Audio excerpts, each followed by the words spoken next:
how's it going, everybody? My name is Magnum Martel, and welcome back to another beautiful episode of Let's Talk Gaming. And the subject for today is a bit of a weird one, because on the one hand, I could totally throw it into Magnum's rants, because the majority of this video is just me bitching about the fucking problem with what I'm talking about today. But on the other hand, I wanted to put it here in Let's Talk Gaming, because, I mean, well, it's video game focused, and what better reason than to include and increase that playlist. I know it's been a week that I've been away. I've been working non-stop, and I've only got about an hour of sleep a day for the last week and a half, so this is, it was beautiful today. I actually slept a full 8 hours for the first time in, oh god, a good week and a half. Fucking glorious. But without further ado, let's get right into the show. So the subject of the day would be matchmaking in video games, specifically matchmaking penalties whenever disconnecting from a match, and the system of MMR. A lot of games implore these kind of systems. Why did I say imply? What the hell's wrong with me? I can't English today. So what does MMR mean anyway? You know, I've always heard the term, but I've only just recently finally learned what the fuck it actually means. And I should have known what it meant, but I feel really stupid about it because I just recently thought to myself, I don't know what the fuck it actually stands for. It's clearly an abbreviation. It means matchmaking rating. Leave it to Big Daddy Magnum to be that fucking stupid. So how does MMR work anyway? Well, basically, it's what most competitive games use to determine your rank, which would be your skill rating that determines what kind of matchmaking you get. When you win, it goes up. When you lose, it goes down. Think of it kind of like how in Overwatch, you start with nothing, and then you do your placements, and then you get a number and a title, be it bronze, silver, gold, grandmaster, diamond, whatever the hell else, gets assigned to you. When you win, you gain points. Your MMR goes up, you get higher skill, better tier matches. When you lose, it goes down. With that comes a lot of different things. There is a lot of factors to be taken into consideration. You gotta consider the fact that, what about team strength? What about individual skill? What if you yourself play like a fucking diamond, but your team are a bunch of fucking silvers? What happens? You get fucked. That's what happens. In theory, this is to keep players playing at a level that they are most comfortable at. It is a way to get you to push forward and get better at the game. Now, it comes with its own host of problems, like smurfing, which is where people more or less basically start a new account, play on it, and be bad, or then when their smurf gets too high, they either make another one, or they go back to their main, or they lose on purpose. That kind of thing happens all the time. Throwing affects it too. But that's not the focus of today's episode. Personally, I'm not a fan of MMR or the system that it entails, and some of my favorite games have actually been implementing it recently. Dead by Daylight is experimenting with such a thing. Now, I'm going to be honest with you. I think that their system is smarter.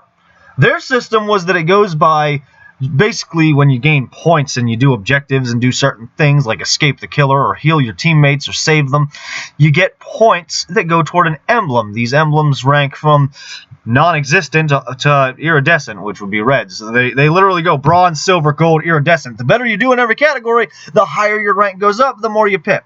Now, their system is a little busted, but I feel like that would ultimately be a better determining factor of skill. Because sure, you might be good at repairing the generators, but you might be fucking terrible at escaping a chase. And that's definitely me.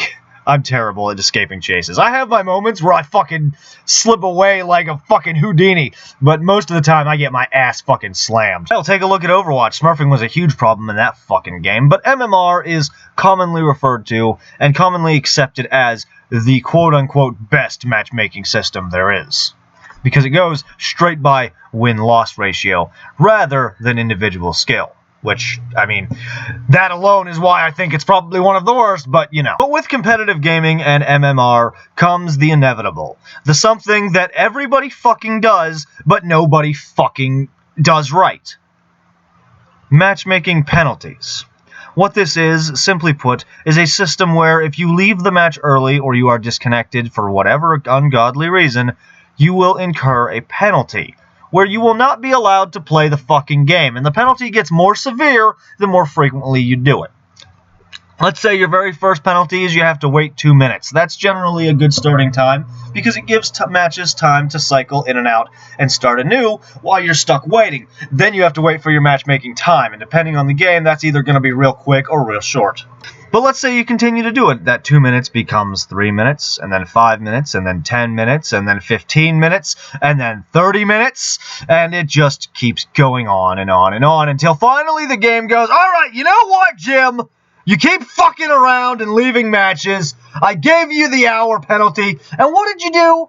You did what I expected you to do, and you went and played a different game, and then came back. But you know what? You did it again. That's the last straw. Fuck you. No more matchmaking for you, asshole. Now, it may sound like I am being incredibly dramatic, and I am, for the sake of effect. But that is exactly the thought process that the game goes through. The more times you disconnect from a match, be it intentional or not, the more the game goes, you know what, sir? Go fuck yourself. Now, some games do offer you the opportunity to return to the match, like Rainbow Six Siege. If you're playing in unranked or ranked mode, and you decide, fuck this, I don't want to play this game, and then you get to the main menu and you realize, oh fuck, I'm going to be penalized. It gives you the opportunity to reconnect as long as the game's still going. Overwatch does the same thing. Some games, like Overwatch, actually lock you out of other modes and force you to go back into the match you were just playing. It goes, no, sir. You're not going into another one while that's going. Get back in there. No.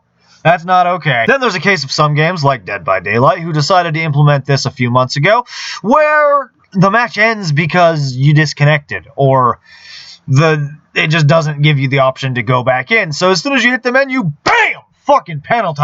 These systems simply don't fucking work. They clash against one another. What with the problems with MMR between Smurf accounts and people losing on purpose, throwing matches intentionally so that they can de-rank. And then, of course, because it's never fucking over, matchmaking penalties only make it worse. Now, when it comes to matchmaking penalties, most people generally employ the same thing that I do if I get thrown out of a match due to connection, or if I rage quit for every once in a blue moon that actually happens. They just either wait out the timer if it's small enough, go make a sandwich, go take a shit, do something else, or they just go, okay, fine, I'm not going to fucking play this for the rest of the day. Then they come back tomorrow and they do it again. Now, some games have different applications. For instance, Dead by Daylight works on a daily cycle where after the daily reset of the servers, after 24 hours, it doesn't matter if you have a penalty. It goes back to the base penalty. Then there's games like Rainbow Six, where the penalty remains for as long as the season is active, and its seasons go for a couple months. Overwatch does the same thing. Overwatch is even more harsh about it, where if you disconnect too often for multiple seasons in a row, it'll just straight up, okay, you're not playing ranked anymore. You can go fuck yourself. What this does is it ensures players have the ample opportunity to come back and keep going regardless. It never completely removes you from your ability to play. Some games do eventually, actually. They will. They'll straight up be like, okay, you do this too much. Get the fuck out. You clearly don't want to play this anyway. And that brings another Smurf problem where if you get your account fully banned and you can't play matches anymore, you'll just make a Smurf. You've already bought the game. Now, Steam has restrictions with some games, like Rainbow Six, you'd have to buy it again, but some people are that determined, they'll do it anyway. I'm not kidding you.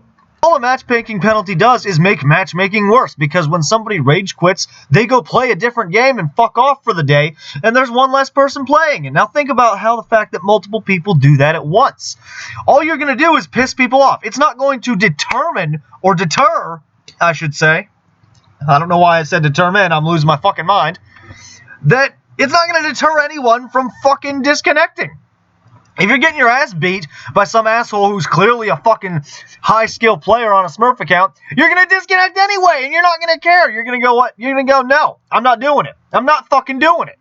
The point is, it doesn't matter how many times somebody disconnects or how more the penalty gets more and more severe. It's not going to prevent them from fucking disconnecting.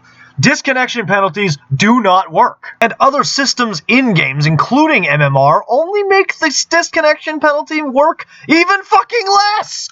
So why do them at all? Is the question.